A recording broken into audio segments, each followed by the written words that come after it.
Bonjour mes abonnés, vous allez bien? Moi ça va perso.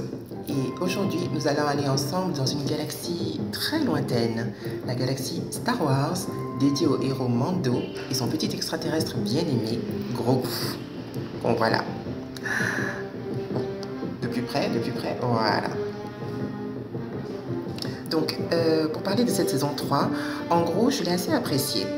Et on sent que dans cette saison, Mando, en fait, essaie de se racheter par rapport à son peuple pour avoir ôté son casque. Et c'est une très grande symbolique, en fait, dans leur monde de Mandaloriens. Et on sent aussi que le peuple mandalorien veut se regrouper, se rassembler. Ils sont un peu dispersés partout dans la galaxie. Et on sent une volonté d'union et de rassemblement. Donc, le début de saison est plus ou moins intense. Et Mando se retrouve en difficulté, capturé par un robot dans les ruines de Mandalore, qu'on explore un peu au passage visuellement, ce qui est cool et mystérieux. Mando est par la suite sauvé par Bo-Katan Kryze. Regardez-la bien, elle a son importance.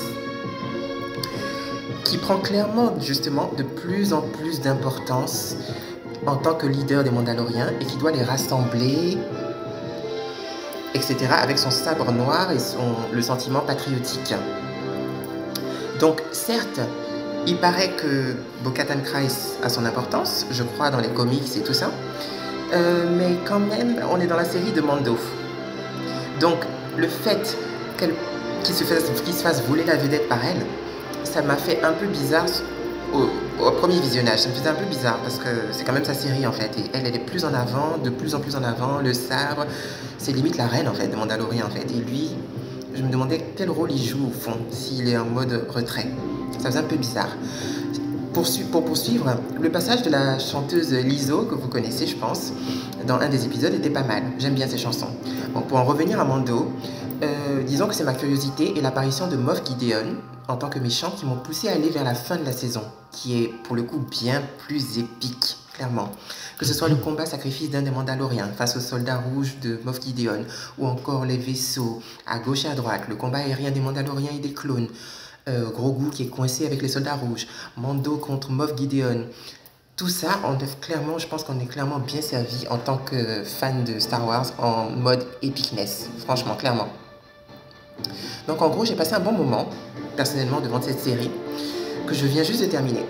Donc il faut, en fait, mon avis, c'est qu'il faut se laisser aller, en fait, et être curieux pour pouvoir savourer à fond l'univers Star Wars et les aventures de Mando.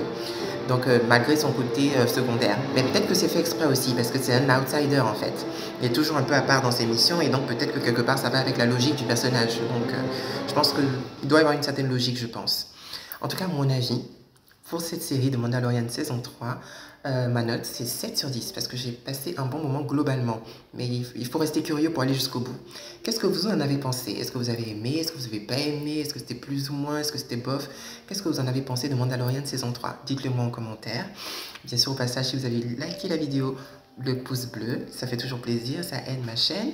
Et donc, à très bientôt, bon visionnage et vive Star Wars!